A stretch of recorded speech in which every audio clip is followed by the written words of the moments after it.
Bonjour à tous, c'est Tania. Alors aujourd'hui, on se retrouve pour une toute nouvelle vidéo et aujourd'hui, je vous fais une vidéo review. Je vous parle aujourd'hui du livre Roommate de Sarina Bowen qui est un standalone MM. Comme d'habitude, je vous laisse le résumé en barre d'infos et puis moi, je passe à mon avis. Alors, ce beau petit livre, il m'en a donné du fil à retordre, mais ça, c'est moi qui est bizarre dans ma période de lecture depuis le début de l'année 2021, je tiens à le préciser.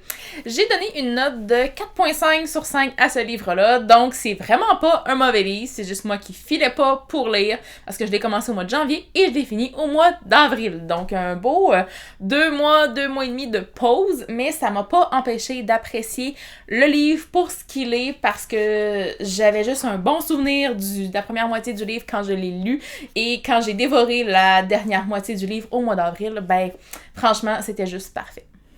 Donc, Roommate, ce que c'est, en fait, c'est un standalone dans l'univers de la série True North de Sarina Bowen, série qui est terminée, qui compte 7 tomes si je me trompe pas, qui est presque toute publiée en français aussi si ça vous intéresse.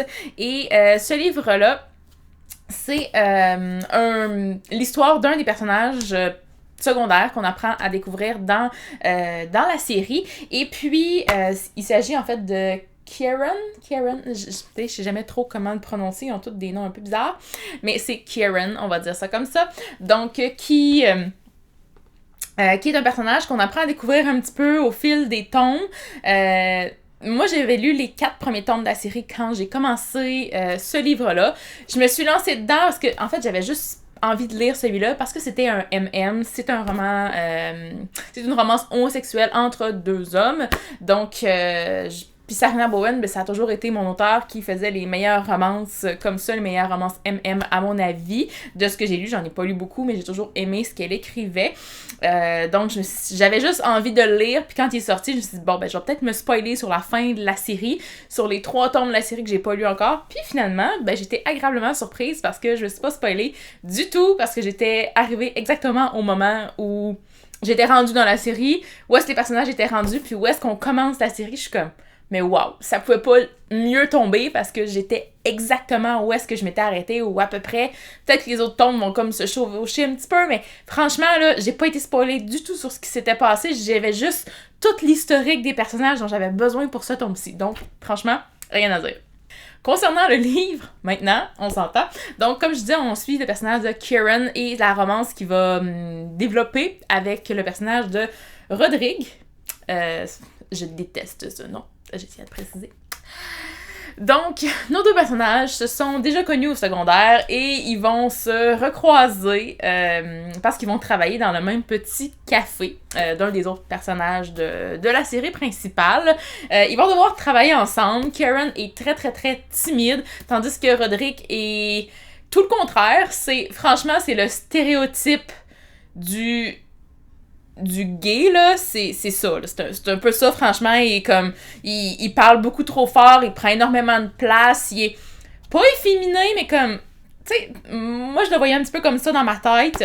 C'est vraiment un peu ce stéréotype-là qu'on a avec lui. Il est pâtissier, tu sais, quand même, là, fait que... une formation en cuisine et tout, et il va se retrouver à travailler dans le petit café de Zara, et je me souviens plus le nom de l'autre personnage. Voilà, de 2 de nos personnages des autres tomes précédents, et puis ils vont apprendre à se connaître là-dedans, ils se connaissent déjà, mais comme un peu plus juste de vue. Ça va finir qu'ils n'auront pas le choix d'habiter ensemble, donc d'où le titre du livre Roommate.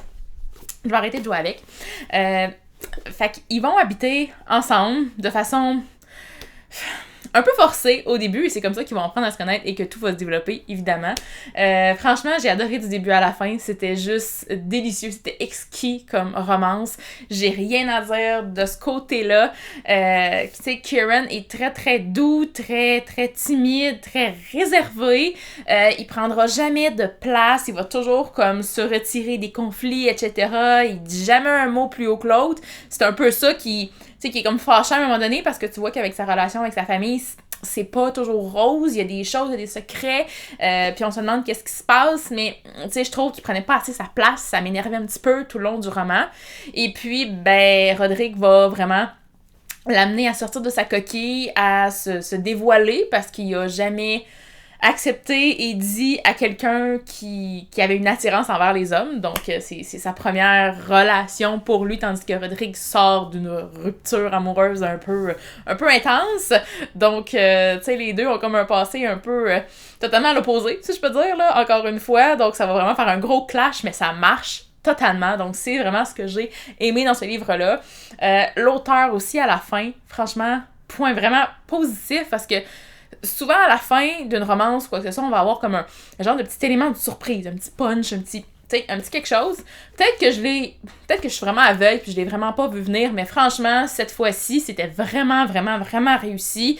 C'est comme une bombe qui éclate. Puis, tu sais, on est dans la tête des personnages, mais pourtant, on sait pas ce secret-là. C'est ça qui est fou, c'est que je m'en suis jamais douté, puis ça explose à la fin du livre, puis tu fais « wow ». Fait franchement, c'est pas si... Ben oui, c'est un gros secret, mais c'est pas énorme non plus, là, c'est pas la Troisième Guerre mondiale non plus, on s'entend, mais, tu sais, ça valait la peine quand même, ça va amener beaucoup d'autres choses, ça va chambouler beaucoup, beaucoup de choses, ça va amener Karen à se dévoiler, à se révéler un petit peu plus, donc, vraiment, j'ai aimé le déroulement de la fin, un peu rapide, effectivement. C'est toujours un peu ça avec les romances. Mais franchement, c'était merveilleux, ce livre. Je le recommande. Malheureusement, il n'est pas disponible en français. Un jour, peut-être. Mais si vous lisez en anglais... Puis franchement, c'est du contemporain. C'est rien de compliqué vraiment à lire si vous voulez vous mettre à la lecture en anglais. C'est de commencer avec une bonne vieille romance, avec un contemporain. Vous allez comprendre ce qui se passe. Le langage des personnages est super imagé. C'est très, très drôle. J'ai ri à de multiples reprises durant le roman. Donc, franchement, si vous lisez en anglais, même si vous voulez vous mettre à la lecture en anglais, moi, je trouve que ça peut être un bon roman quand même. Donc, je vous le conseille fortement. Et bien voilà, c'est ce qui conclut cette vidéo review. J'espère que vous avez apprécié. Si c'est le cas, n'hésitez pas à liker la vidéo, ça fait toujours très très plaisir. Et puis moi, en attendant la prochaine vidéo, je vous souhaite de très très belles lectures et je vous dis à la prochaine!